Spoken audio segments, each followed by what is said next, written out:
okay?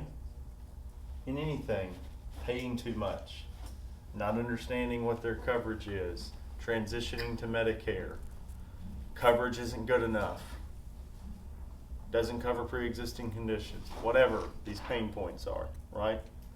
We're identifying them. Solve the problem. Solve the problem, right? Okay? Solve the problem. Solve the problem. Find the pain point. Find the solution as best as possible. 98% of times you can put them in a better spot than you found them. 3, close. That's it, right? That's it. It's really that simple. That's the big steps, right? We find a problem, we solve a problem, we fill out the application and get it approved. Don't raise your hand, Nolan. Don't raise your hand. I'm going to elaborate some more. Now, how you get from here to here and here to here is really where people struggle. But it really is just find a problem, help them identify that they have the problem. Sometimes maybe people don't even know they have the problem. Make it a problem for them. Like, oh. So when you're identifying the problem, sometimes you're fact finding, you know.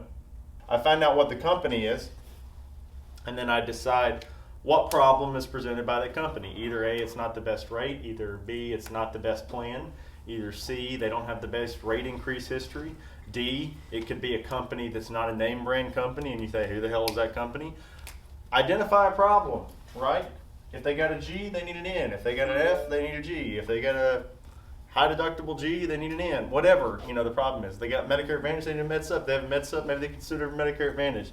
There's always a reason to at least consider another option. There's always a reason to consider another option. Always assume that the person who sold them the last plan did not give them other options. So you can help them consider another option, right? It's not a one size fits all. Okay? One size fits one. That's what Blue Delta Jeans motto is. Right, Sid? That is correct. We're going to have a new slogan. It's going to be after Blue Delta. Custom made for you. One off. Right? Bespoke. One off. Yeah, it's very, very custom for the individual. Everybody's needs are different. A lot of them come in there and be like, my grandma had blah, blah, blah, and she never paid nothing. You know, but they don't know what their grandma had. I had one here the other day that was like, my mom had the state supplement and she didn't pay anything. I'm like, yeah, you can get the same supplement for half the price and you don't pay anything either.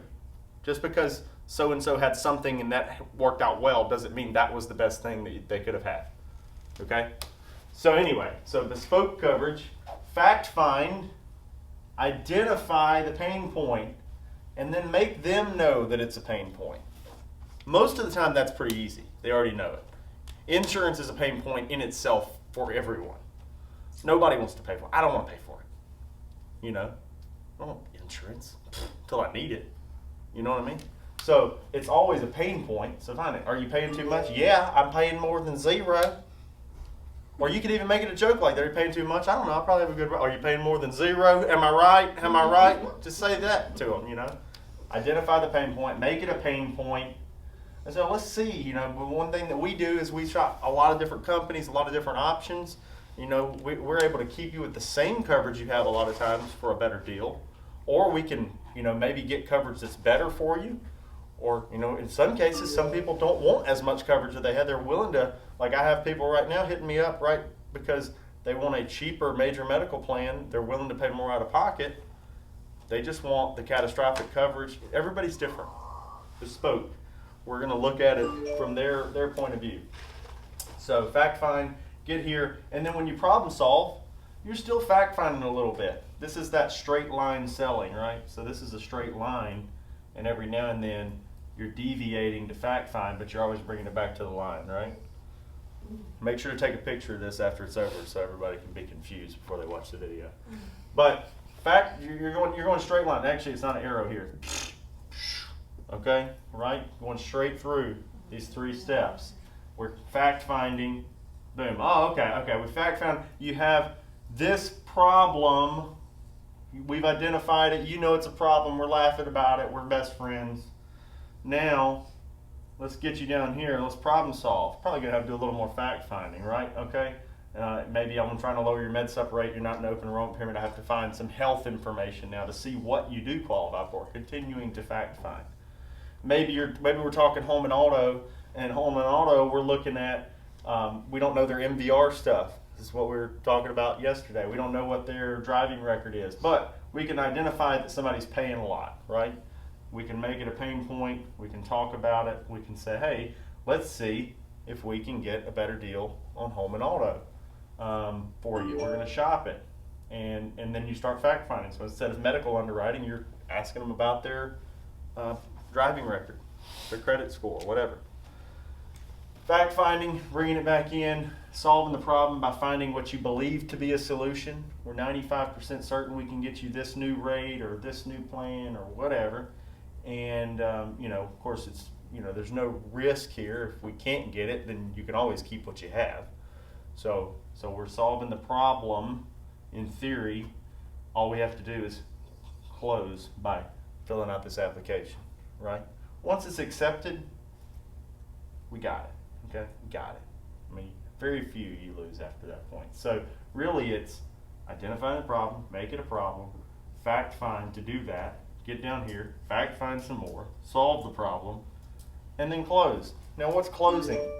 What's closing? Some people struggle with this. Asking for the sale. Asking for the sale. Right. Asking for the sale. What's another closing euphemism? All right, what's your routing account number? That is a great line. That is assuming the sale is what I was looking for. That would be a way to assume the sale. Let's see why Zach is in here. I think Zach's probably good at this. Not Zach Kavanaugh. Zach Munger. No, Zach Kavanaugh's maybe good at this too. Let's see. So, what are ways to assume or ask for the sale? So one, that's a little bit bold of a way to say it. The way I say it is, what bank do you use? So it's like softer, right? What bank do you use? That's what I say. What bank do you use? Or you could say, how are you gonna pay? The reason I say this is if you're selling in a specific area, it doesn't take very long before you start memorizing all the routing numbers. So now I don't even have to ask the routing number. Renaissance, okay, yeah, 084-201-294. Got it. Yeah. 084-201-278. There you go. We're very impressed, Zach Kavanaugh. So I have your routing number. What's your account number? Or I say, I don't even say what's your account number. What I say is, do you know your account number? I don't know why, but these phrasings to me over time have worked better. It's the same thing as if I am on Messenger, like on a chat bot, and or if I'm on Messenger, if I'm running a Messenger ad, and I say, and I'll get back to those euphemisms, but if I say, we're talking about coverage. So I did this post-engagement ad. Anybody that took my little mini Facebook Messenger chatbot course, you can do this thing where you put out a thing, you say, got this great new dental plan, it's awesome, if you don't get it, you're a moron, something like that. And then click or type interested below in a comment to get more information. When they type interested, your chatbot uses a thing called a growth tool, and it automatically messages them.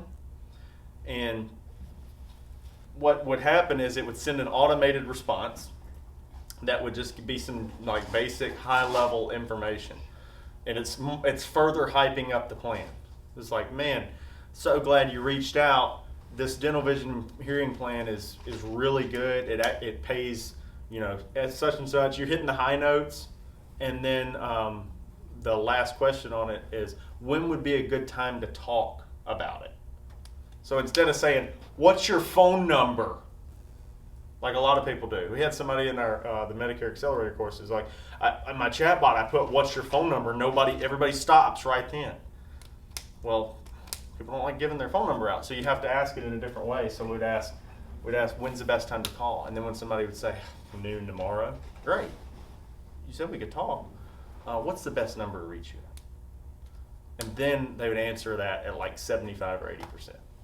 In comparison to, this is a great dental plan, what's your phone number? And like nobody answers. Why is that so much different? I just asked for the phone number still, but I just did it in a little bit different ways. So there's psychological ways to, and I don't think it's anything crazy. It's not like there's a very specific way to say it. It's taking the sting out of the question. What's your social? What's your social security number? Somebody tell me one right now. Put it on YouTube. I'm just kidding. Don't tell me. But you take the sting out of it by, first of all, the social is probably one. I'd say social is harder than banking, because banking you can start with the ease in, where you're like, what bank do you use? And then it just kind of like softens them up. It's like taking a bunch of meat and you're going to make carne asada, and you got to tenderize it like with a meat hammer. Smash, smash, smash. That's what I'm doing to their soul when I'm like, what bank do you use? I'm tenderizing the meat. By the time I ask for the account number by saying, do you know your account number? They're like, oh my God, yes, just take it. You know what I mean? So, works well. I promise. So, going back to the assuming the sale sayings, right? So, like I was saying, you asking for account information is definitely one of them. What's another one, Stephen? What do you say when you assume the sale? Once you think that this has already been educated, we've talked to a point where I think we've come to an agreement on what we need. And it's not even an agreement, really. It's, I know that you haven't objected anymore, and I've already presented exactly what I'd sign up for if I was you. So what do you do? So we're going to need 3 things to fill out this application: your Medicare card, your checkbook, and your medicines. All right. So we're going to need 3 things. That would work. That would work a pretty hefty percentage of the time. We're going to need 3 things to fill it out. And then, and so what do they say a lot? Do they say, so what I could imagine is people will say, okay, yeah, I think I have some of that. I'm going to get that. That's what you get a lot at that point, right? And so I say, so here's what I say. How is your first name spelled? Even if I know. I'll just say, how is your first name spelled? How is your, or last name? How is your last name? So it doesn't matter. But the reason I'm doing that is now I'm getting them into answering questions. So psychologically, the whole thing is flipped. And every now and then you'll get somebody that says, we're doing this? You know what you say? Yeah. Hell yeah, we're doing this. Yep. Get out your checkbook. I learned that one from Sam Yanez, but I don't think that's the way he says it. But you say, yeah, we're doing this. Do you have any more questions? But very rarely does anybody even say that. They just start answering questions. Most people, some of the smartest agents out there that know the best stuff, and they are the most well suited to help someone with their coverage, are the worst at transitioning to this stuff. They're the worst at it. Rob is not the most Rob is a great agent, but Rob has no problem transitioning to the close. That's his strong suit, is transitioning to the close and carrying the conversation. It's getting the football to the end zone rather than dancing around the 50-yard line looking like a buffoon saying, I know all the rules of football. And sometimes, a lot of times, when I'm dealing with that to get to the ball, the end zone, continue with Justin's analogy, a lot of times you're the professional, and they'll go, well, what do you think? Well, that goes back to today is what I think. Yeah. Right? Yeah. So sometimes if you're testing the waters in the beginning and you do it the right way and you're very well spoken, hey, Mr. Braun, by the way, just as I'm taking notes here, how serious are you about doing this? Like, what kind of time frame are we looking at? They never go like 6 months down the road. Yeah. So like on confident, so like a lot of this just comes down to you've closed enough to become confident, and so I'm gonna try to get you to so if you're new, and here's confident, right? Yeah. What if you could just skip all this and go ahead and pretend you're confident and use the same shit that the more advanced people are using that's already working? So what I would say is you educate and don't try to get into the weeds more than what you actually understand in the beginning, because it doesn't matter. You know more than they know about it. educate to the point of what they need to know. If they have objections, which are normally just questions, you answer them to the best of your abilities. Who's written a research paper on Sunday night before it was due on Monday morning? Okay, if you can do that, you can answer pretty much any question, right? Yeah. You can figure out. You can figure out something. So let's skip to that and let's use those closes that are really easy. And I'm telling you, how is your last name spelled? How is your first name? Justin Brock here, and today I am going to answer some questions. And the big question I'm going to answer today is what should you look for in an FMO, or we could also say what should we look for in our business relationships, but an insurance FMO comes up quite a bit. So this is going to be 3 things to look for in an FMO, 3 things to look for in any business relationships, because it can be transcribed to just general business relationships. But I'm going to talk about these 3 kind of high-level overview things, and hopefully within each one dive into enough to make it relevant. Okay, so number 1, don't put all your eggs in one basket. Don't put all your eggs in one basket. We've all heard this before, right? So, if I'm carrying eggs back from, afar or whatever, and I put all the eggs for the whole village in one basket, and I drop the basket and I break all the eggs, boom, we all starving. So, we don't want to do that. We don't want to put all our eggs in one basket. Now, what does that mean when you're talking about forming a business relationship? What I mean by that is, I don't think in most cases someone should be all in one relationship. Make sure that you're forming multiple relationships. Now, that doesn't mean you don't have to have, there are cases where it's better to have a lot of your contracts in one area or something like that, but I wouldn't lean so heavy on it that you're dependent on that one relationship. Always be ready to have another relationship that can help you, okay? So don't have the deck stacked too in the favor of one business relationship. Don't put all your eggs in that basket. Make sure you're building other relationships that can give you, an out or an olive branch to say, okay, this isn't working out. Maybe I need to hit this other relationship up. So don't put all your eggs in one basket is the first one. Okay, so diversify who you're who you're building relationships with, that sort of thing. Number 2.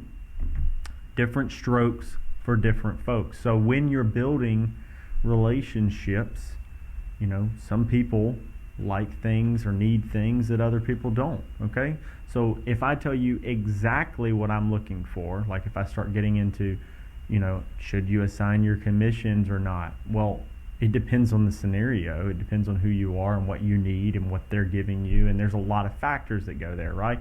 Or should I work in a call center? There are factors like, am I doing this forever, or am I doing it to learn for a little while and then change and shift gears? There's a lot that goes into that. So understand that there are different strokes for different folks. There's many people online that want to say, this is the way you should do it. This is the best way. I don't believe that there's a best way. There's the best way for you and, that fits your specific need. There are cases where taking a lower compensation structure but having someone that works in your area help train you makes sense, because you're getting that one-on-one attention. There's many people out there with higher compensation structures that are making less money with people that lower compensation structures, because they have more support, more training, more opportunity. Okay, so that's number 2. All right, number 3, we had trouble finding a euphemism for this, but it's know when to fold them. Okay, so when you have, when you're playing poker, obviously every now and then you need to fold.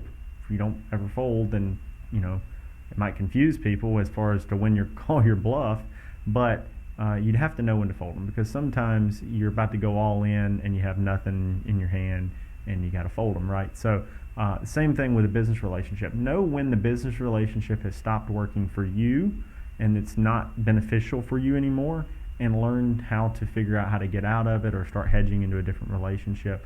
I mean, that's just the honest thing to tell someone, because even though there's a ton of opportunity with different relationships out there, you never know when someone's switch is going to flip and they're going to be looking at you in a different light than they were before, or any number of different things that can happen. So know when to fold on a relationship and move on. Okay, so again, these are 3 high-level overview tips. I think that you can get into the weeds on very, very specific questions, but it's not always black and white. So I don't want to answer that.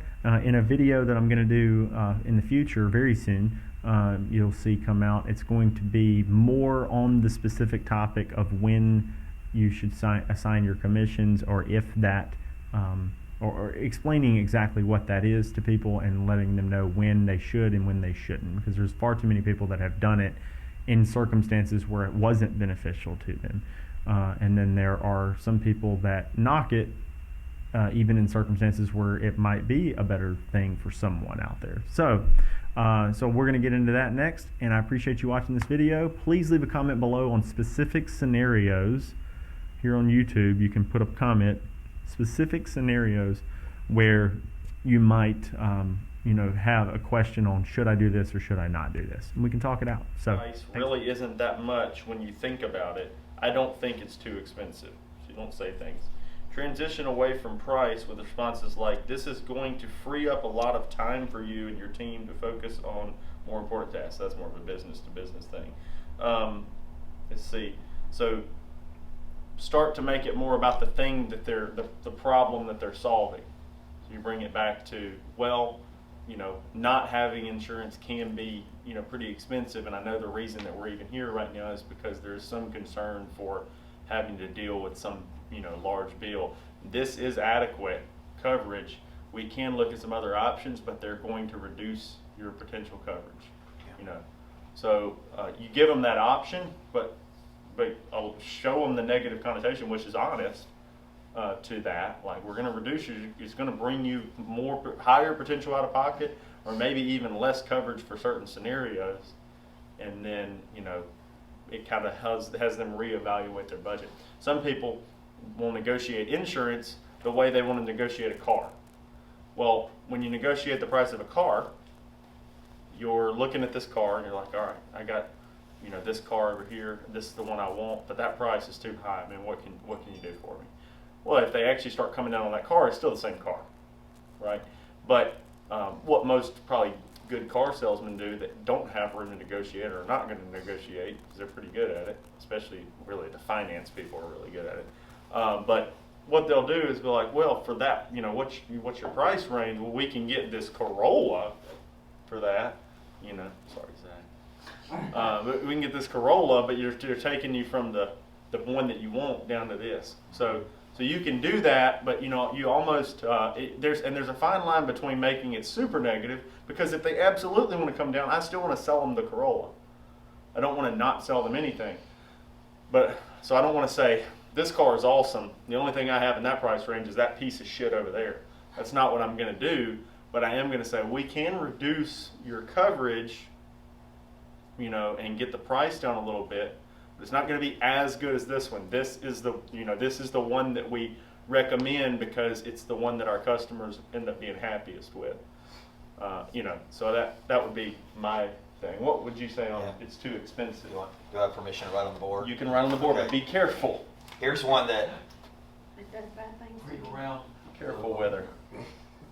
thank you for the privilege. Can't read my handwriting, sorry. So Compared mine to what? is compared to what, right? And since he's being real on video, I'll say it this way: don't be a douchebag, but compared to what? Like, in other words, what do they have now, right? Their insurance now. So I use this one a lot. Mr. Brock, what do you have at work now? I don't go, compared to what?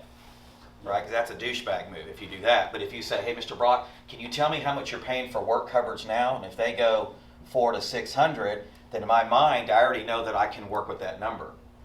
Does that make sense? Or I may say, hey, Mr. Brock, let me ask you something. I know you're here today and you're just getting some quotes or whatever. What is your budget? Do you have a budget you're working with? Yeah. Right? Because here's the thing, is when you ask them, there's an old saying that says buyers are liars. We can be this real, right, on video? Okay, just want to make sure.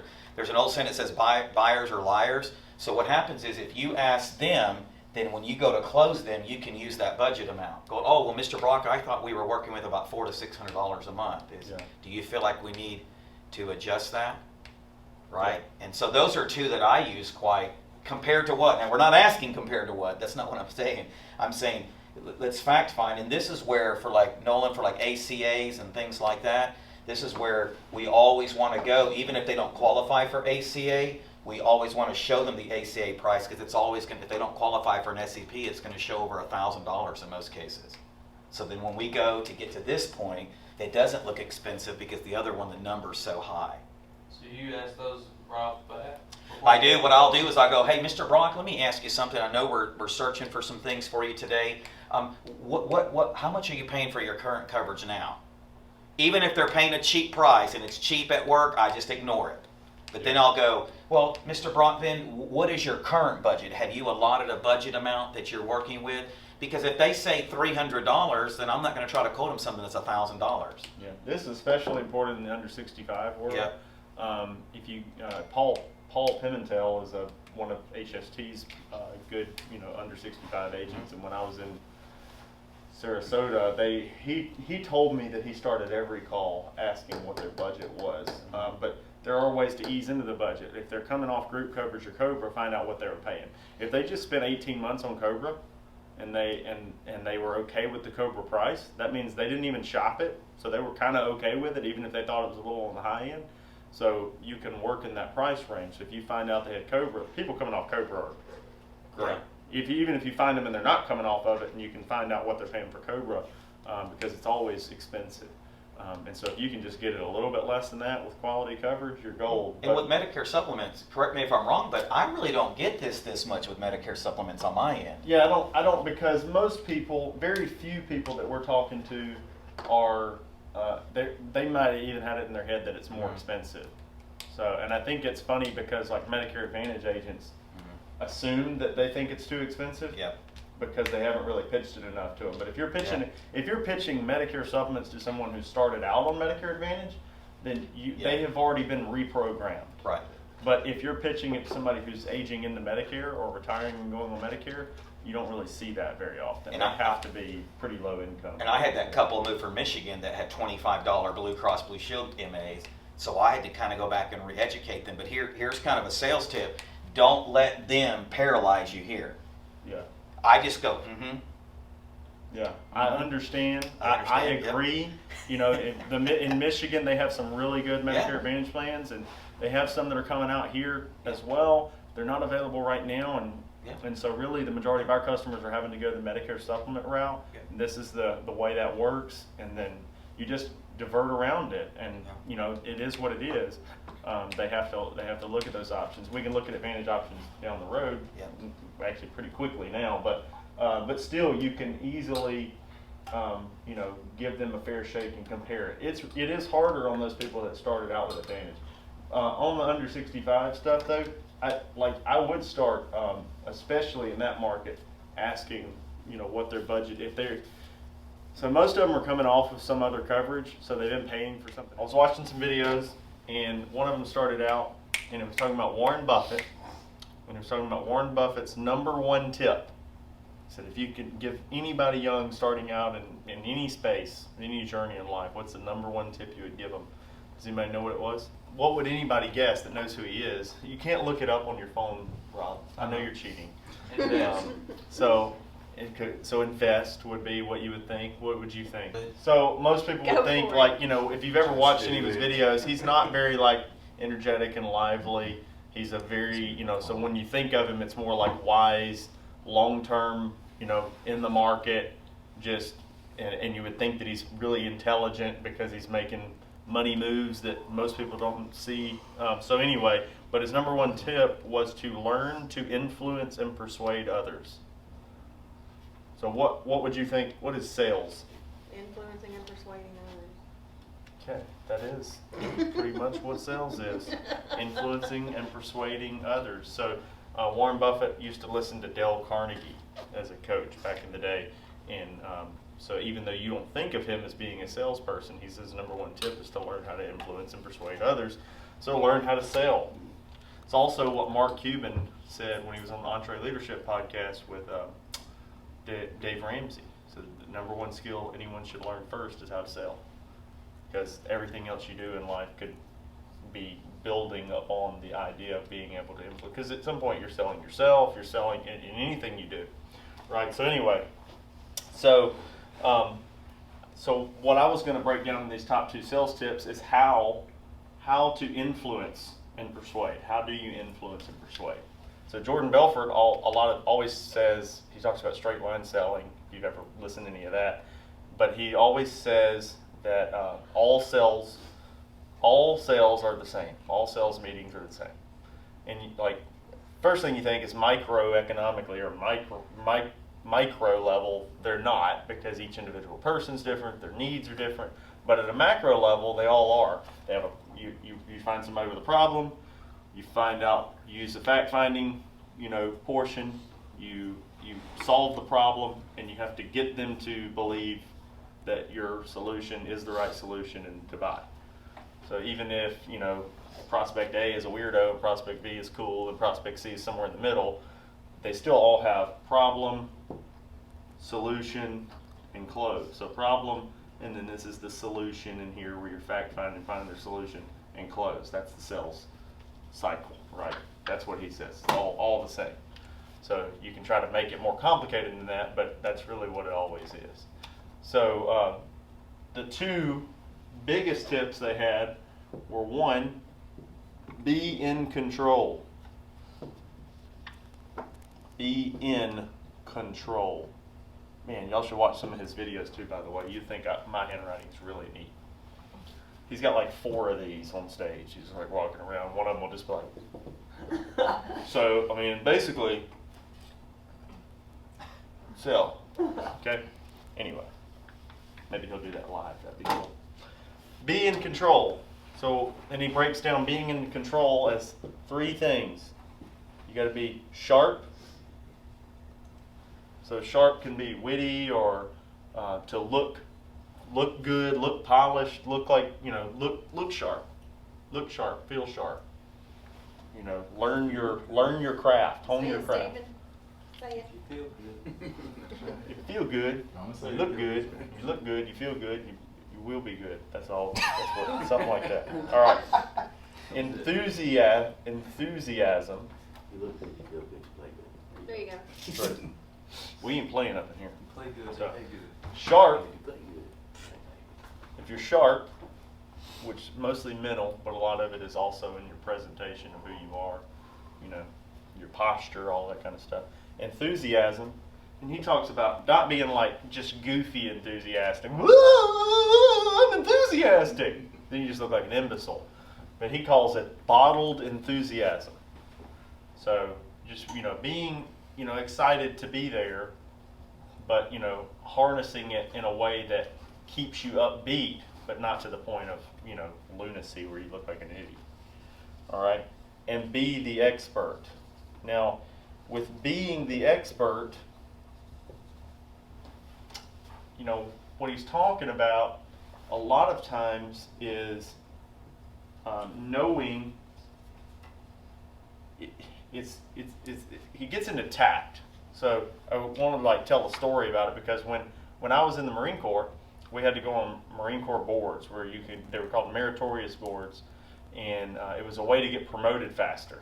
And so you'd get nominated to go on a board, and you had to go in front of these higher ranking guys, all done up in your dress uniforms. You had to run PFTs and all these other things, but the worst part of it was going in front of all these guys who are assholes, and they're drilling you on questions, and there's always questions you don't know the answer to. Always. Because that's what they're trying to do, is break your tact. If you know the answers, it's easy to answer. What they try to do is get you to answer questions that you don't know the answer to. But they never want you to admit you don't know the answer. That's not what their purpose is. It's to learn how to answer tactfully and confidently. And so it's not to lie, but it is to answer in a way that still keeps you being the expert. Don't ever do that, I don't know, or, a lot of people say, Well, I don't know yet, but I'm going to find out. In the sales cycle, I would avoid that. I think it's okay when somebody's your customer already and you're doing customer service and you say, I don't know the answer to that. It's a good question, but I'm going to find out. But in the sales cycle, you want to remain the expert. So you try to answer questions to the best of your ability. Most of these questions, you're not answering them to the president of CMS. So you can use, mid-level or common sense answers to work around it and get back to that straight line that leads you to the close. You don't want to sit there and focus on so heavily on one detail that it makes you look like you don't know what you're talking about. Because in that presentation, when you're heading towards the close, the moment you start focusing on one thing and really emphasizing the fact that you don't know the answer to that, you starting to look less and less like the expert. Because they're not thinking, well, he knows everything else, he just doesn't know this one thing. If that's the one question they ask and you don't know the answer to it and you're like, I don't know that, to them they say, well, what the hell do you know? Because they didn't ask you 100 questions probably. Who's been asked 100 questions in a sales meeting? But, you might get asked 5 questions and, when you do 100 meetings, that's 500 questions. Eventually one of those questions you're not going to know the answer to. And you can find out. But you can tactfully answer it to get you through the sale and then come back at the end and button it up, look it up, make sure you were right, make sure you didn't say anything wrong, call them back if you did, and button it up. That's what I would call buttoning it up. In like some of the call centers, they have people that button up sales. They're not the salespeople. They're the people that, do all the back end stuff to make sure all the details are worked out. But the salesperson gets them to the close.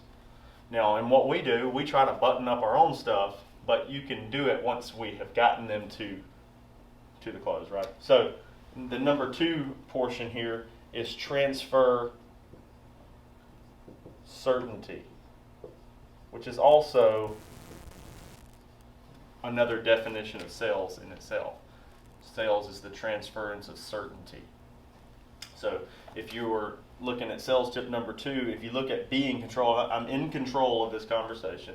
I'm using, hopefully knowledge that I have picked up and, sharp wit, hopefully you're all witty because that really helps. But if you're not witty, like if I'm not witty and I'm not quick, I'm probably going to dress a lot better. If I'm witty, I can kind of rest on my wit. I've always been the guy, I don't like dressing up a lot. So when I'm in a sales meeting, there have been times where I could tell that people thought, oh, he's not really dressed up and he's young. But I get in there, I know my shit, and I'm enthusiastic, and I'm sharp, and I get them where I'm going, and 5 minutes in, they know who's in control, and they know I know what I'm talking about. Do I know the answer to every question? No. But I know enough to where they know I'm in control of it. So if you're not super sharp, some of you think you're sharper than you are, probably. You probably should dress the part better.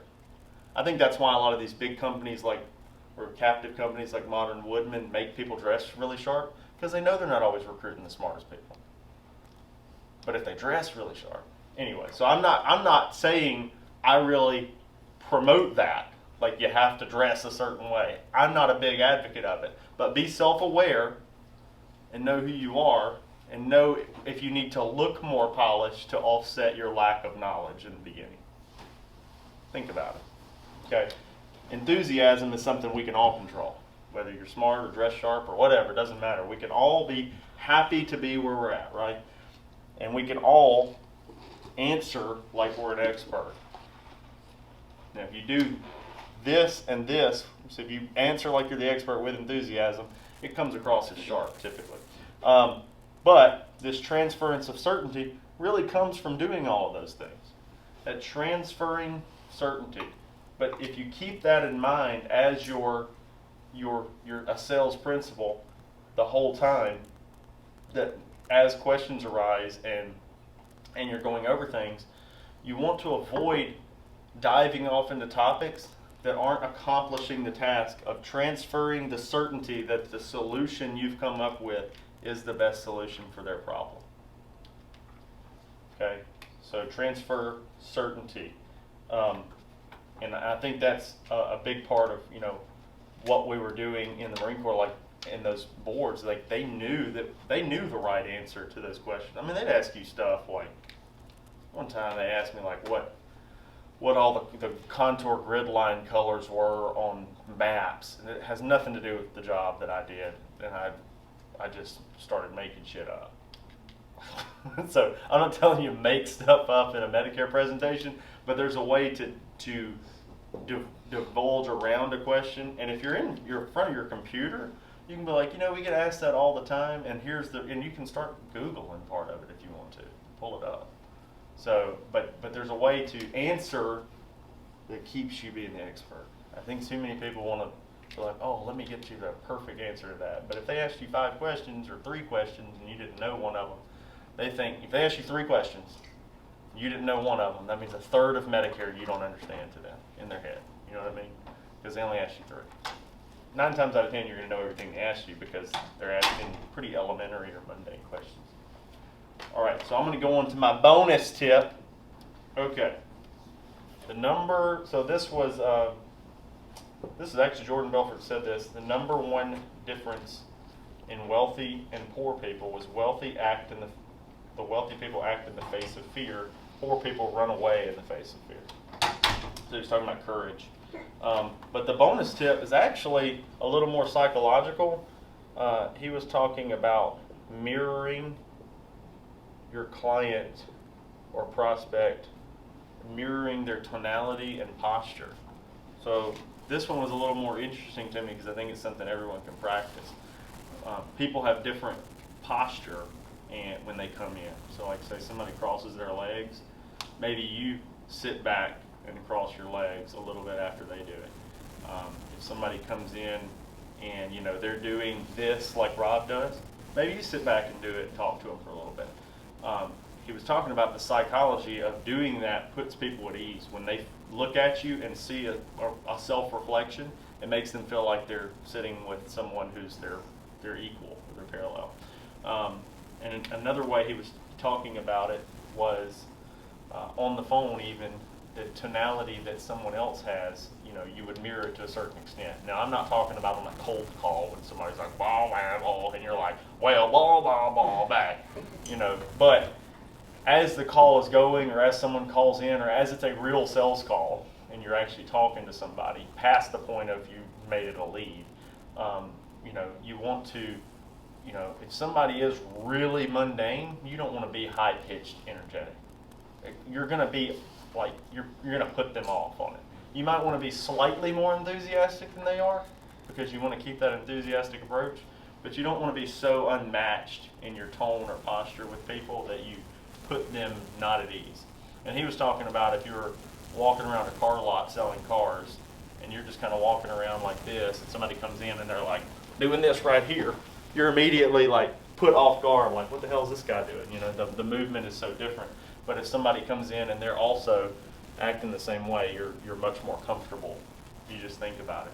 And it was talking about, for me, because that doesn't come second nature to me, I don't think, like especially the physical movements that people make. But he was saying don't discount doing that. So if you have trouble with sales already, you can use some of those things to put your client or your prospect more at ease. Sit back. If they're crossing their legs, you cross your legs. You don't do it in a weird way. Like they start to cross their legs, cross my legs too. Look at me go.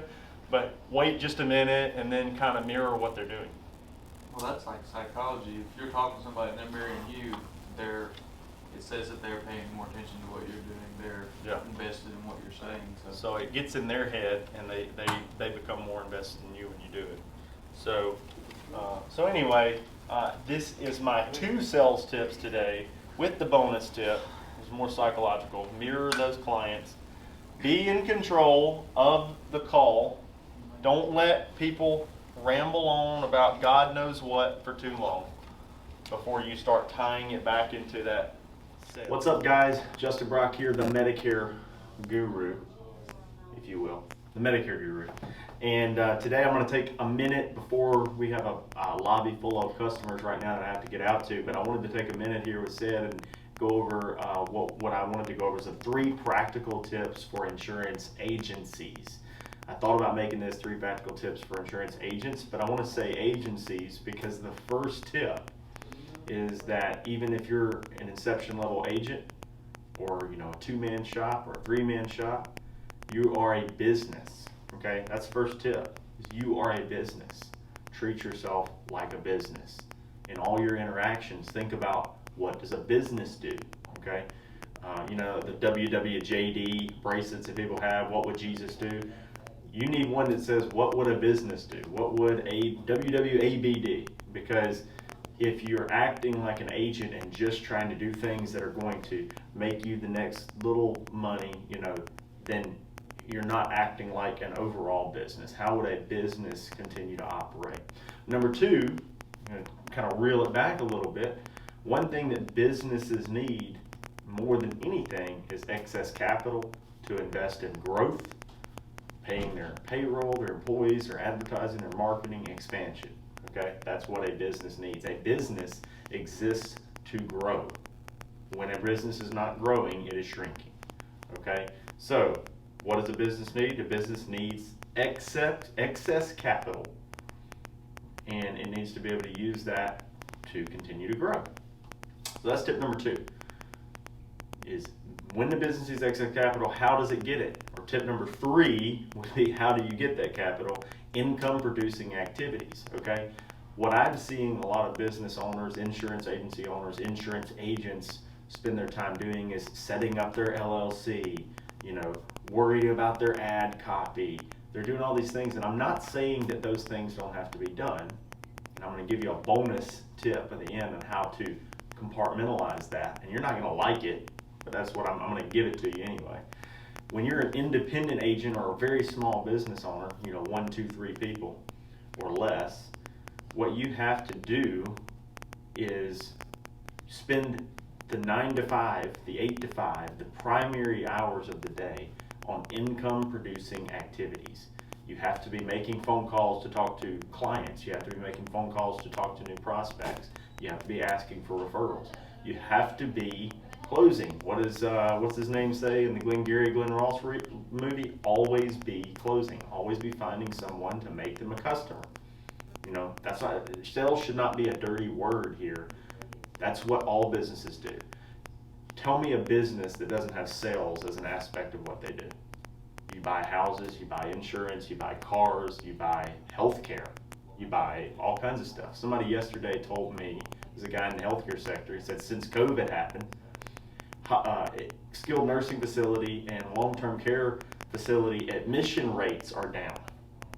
They're getting reimbursed at higher rates per head now, so they're admitting less people. So they're coming to the conclusion less often that someone needs to be in that facility. Why? Because sales is even a part of healthcare. Normally they have to fill more beds to create their margins where they need them, but now they're not having to. So it's interesting because people think, sales isn't part of everything. Sales is part of charity. You have to sell the idea of donating to a charity. Sales is part of everything. Sales is not a dirty word. So my tip number 3, which is the most important, is the foundation for treating yourself like a business, and the foundation for your business needing excess capital is that you have to sell. You have to be doing income producing activities. What is it that makes you more money? If you're an insurance agency owner, an insurance agent, it's selling insurance. It's finding people to buy. It's prospecting and selling. Always be closing. Sales cures all. Those are all relevant to that topic. Now, I'm not saying that other little tasks aren't important, but if you're not big enough to have hired those tasks out yet, you're going to have to do those after hours. That's part of being a business owner. Being a business owner isn't about taking vacations whenever you want. It's about controlling the entire thing, okay? So you're going to have to do that after hours. That's 6 p.m., 7 p.m., 8 p.m. That's, and then if you have a wife and kids, you're going to have to manage that too. Sorry, that's just the way it is. Because between 9 to 5, if you're not focusing on income producing activities, you're screwing yourself. Now, eventually, you could hire out the sales, you could hire out the small tasks, you can hire out whatever level you want to. And that's a whole nother topic as far as what's the appropriate way to scale.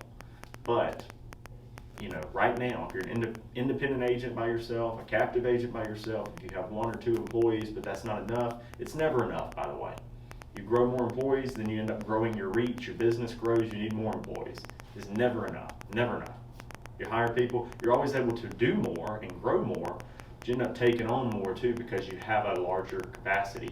Winners always have more to do than they can possibly do in a day. That's probably what makes them successful, is going out and taking on more. So, 3 tips. Businesses need you are a business. Treat yourself like a business. Businesses need excess capital. You get the excess capital by doing income producing activities within the peak hours of your day, and all the little minimal tasks you can either begin to outsource or do them in the evening. I don't think there's ever going to come a time where I'm not working 3, 4, 5, 6 nights a week after hours on my business to some degree. Okay? So that's it. 3 practical tips for insurance agencies. I like practical tips because I think that some of these things that are out there and being shown as tips are things that you already know, but these are things that are real. And when people tell me you have a time management or time confusion problem, you need to spend your day working on income producing activity, I say, what about the small stuff? I just gave you the answer. You got to do it after hours. This isn't a 9 to 5 job. So make it work. If you want it to work, you're going to have to work. Or you can go back to having a 9 to 5 job where you work for somebody else and you don't have to worry about working on the business because it ain't yours. But then you'll never own it. You'll never have the satisfaction of it. So this is the hard truth.